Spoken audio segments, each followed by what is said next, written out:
Coaching नया नगर के YouTube channel पर आप तमाम विद्यार्थियों का हार्दिक स्वागत है। आज हम लोग क्लास 10th के साइंस सब्जेक्ट का वेरी इम्पोर्टेंट एमसीक्यू करने वाले हैं। आप लोग इसका लाभ उठाएंगे। तो सबसे पहला क्वेश्चन है 237 नंबर, उदासीन तार का रंग कैसा होता है। तो उदासीन तार का रंग काला कलर का होता है, काला रंग का होता है, यानी 237 का ऑप्शन नंबर सी सही हो जाएगा। अगला क्वेश्चन है 238 नंबर, चिप्स के पैकेट में कौन सा गैस भरा रहता है। तो चिप्स के पैकेट में नाइट्रोजन गैस भरा रहता है। अगला क्वेश्चन है 239 नंबर, फ्लोएम किसके लिए उत्तरदायी होता है। तो फ्लोएम जो पादप कोशिका है वो भोजन का परिवहन के लिए उत्तरदायी होता है। अगला क्वेश्चन है 240 नंबर, निम्न में कौन विद्युत रोधी पदार्थ है। तो विद्युत रोधी कागज हो जाएंगे। 240 का डी नंबर सही हो जाएगा। अगला क्वेश्चन है 241 नंबर, किसे चाकू से काटा जा सकता है।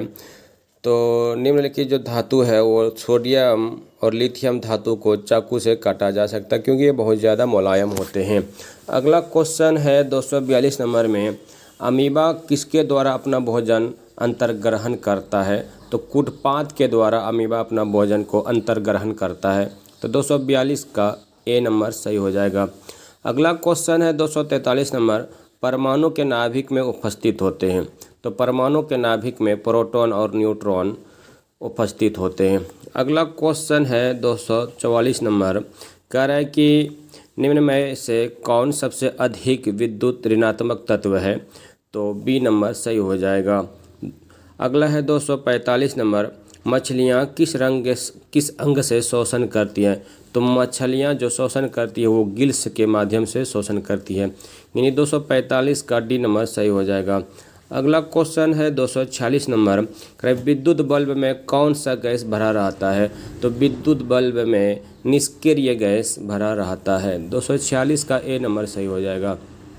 अगला क्वेश्चन है 247 नंबर, संगमरमर का रासायनिक सूत्र क्या होता है। तो संगमरमर का रासायनिक सूत्र कैल्शियम कार्बोनेट होते हैं, यानी 247 का डी नंबर सही हो जाएगा। अगला क्वेश्चन है 248 नंबर, खुला परिसंचरण तंत्र पाया जाता है। तो खुला परिसंचरण तंत्र के कॉकरोच में पाया जाता है, यानी 248 का सी नंबर सही हो जाएगा। अगला क्वेश्चन है 249 नंबर, किलोवाट घंटा किसका मात्रक है। तो किलोवाट घंटा विद्युत ऊर्जा का एसआई मात्रक होता है, यानी 249 का सी नंबर सही हो जाएगा। अगला क्वेश्चन है 250 नंबर, लिटमस पत्र किससे प्राप्त किया जाता है या किसके द्वारा बनाया जाता है। तो लिटमस पत्र जो दो कलर के होते हैं, नीले और लाल कलर के होते हैं, वो लाइकेन से बनाए जाते हैं। अगला क्वेश्चन है 251 नंबर, इथाइल एल्कोहल किस प्रकार के शोषण में बनता है। तो इथाइल एल्कोहल अवायवीय शोषण में बनता है। अगला क्वेश्चन है 252 नंबर, विद्युत धारा उत्पन्न करने वाली युक्ति को क्या कहते हैं। तो विद्युत धारा उत्पन्न करने वाली युक्ति को जनित्र कहा जाता है।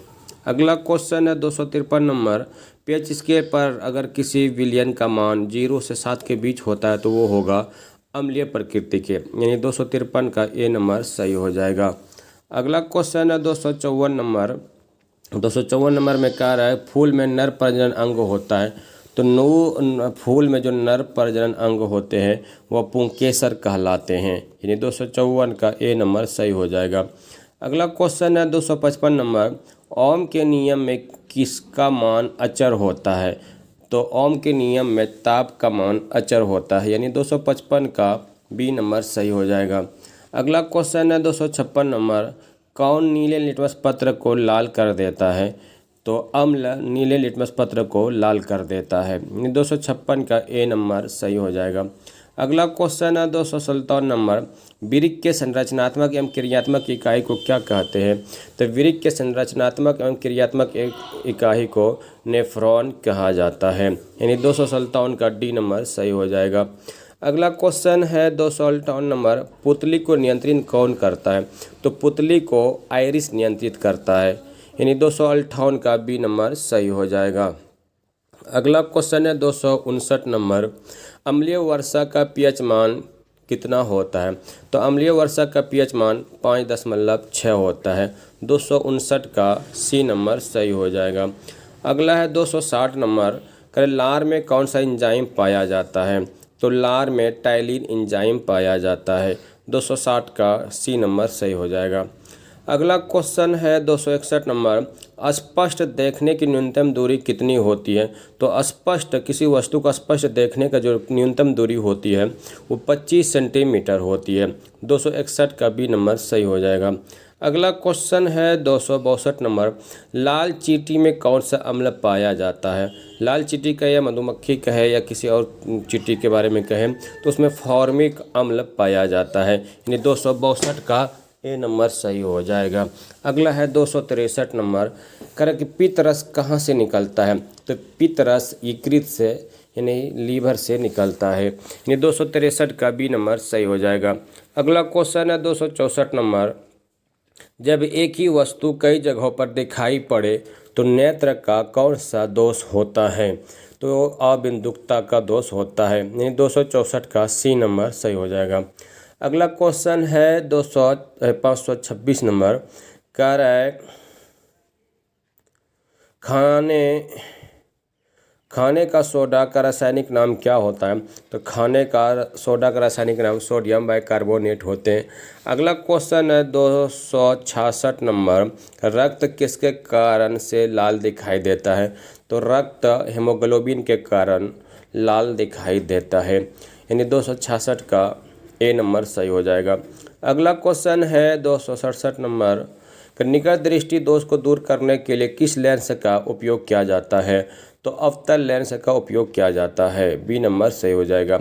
अगला क्वेश्चन है 268 नंबर, अधातु के ऑक्साइड कैसे होते हैं? तो अधातु के ऑक्साइड अम्लीय प्रकृति के होते हैं और धातु के ऑक्साइड क्षारीय प्रकृति के होते हैं। ये 268 का ए नंबर सही हो जाएगा। अगला क्वेश्चन है 269 नंबर, रक्त का थक्का किस अवयव के द्वारा बनता है? तो रक्त का थक्का बनने का एकमात्र वजह है खून में, वो प्लेटलेट है। यानी 269 का बी नंबर सही हो जाएगा। अगला क्वेश्चन है 270 नंबर, किस रंग का तरंग धैर्य सबसे अधिक होगा? तो लाल रंग का तरंग धैर्य सबसे अधिक होता है। तो 270 का ए नंबर सही हो जाएगा। अगला क्वेश्चन है 271 नंबर, प्लास्टर ऑफ पेरिस किस कारण से जमता है? तो प्लास्टर ऑफ पेरिस जो जमने का कारण है वो जलासन के कारण होता है। 271 का डी नंबर सही हो जाएगा। अगला क्वेश्चन है 272 नंबर, मेंडल ने अपने प्रयोगों के लिए कितने विकल्पी लक्षणों का अध्ययन किया? तो 7 प्रकार के विकल्पी लक्षणों का उपयोग किया था। 272 का बी नंबर सही हो जाएगा। अगला क्वेश्चन है 273 नंबर होगा, तो चंद्रमा पे खड़े व्यक्ति को आकाश कैसा दिखाई देता है? तो चंद्रमा पे खड़े व्यक्ति को आकाश काला दिखाई देते हैं। तो 273 का डी नंबर सही हो जाएगा। अगला है 274 नंबर, अपमार्जक बनाने में किसका प्रयोग किया जाता है या होता है? तो अपमार्जक बनाने में अल्कोहल का उपयोग किया जाता है। अगला क्वेश्चन है 275 नंबर, निम्न में से कौन सभी जीवों में वंशानुगत गुणों को पीढ़ी दर पीढ़ी संचरित करता है? तो वो जीन हो जाएंगे। 275 का सी नंबर सही हो जाएगा। अगला है 276 नंबर, कांच और हवा में कौन सघन माध्यम है? तो कांच और हवा में सघन माध्यम कांच हो जाएंगे। तो 276 का ए नंबर सही हो जाएगा। अगला क्वेश्चन है 277 नंबर, COOH किस क्रियाशील मूलक को कहते हैं? तो कार्बोक्सिलिक अम्ल के ये क्रियाशील मूलक है। यानी 277 का ए नंबर सही हो जाएगा। अगला क्वेश्चन है 278 नंबर, मनुष्य का सबसे करीबी संबंधी कौन होते हैं? तो चिंपैंजी सबसे करीबी संबंधी हम लोगों का। ये 278 का सी नंबर सही हो जाएगा। अगला क्वेश्चन है 279 नंबर, कर अभिसारी लेंस निम्न में से कौन सा है? तो उत्तर लेंस को अभिसारी लेंस भी कहा जाता है। 279 का ए नंबर सही हो जाएगा। अगला क्वेश्चन है 270 नंबर, ऑक्सीजन के 2 परमाणुओं के बीच कितने आबंध पाए जाते हैं? तो ऑक्सीजन के दो परमाणु के बीच जो आवर्त पाए जाते हैं वो दो आवर्त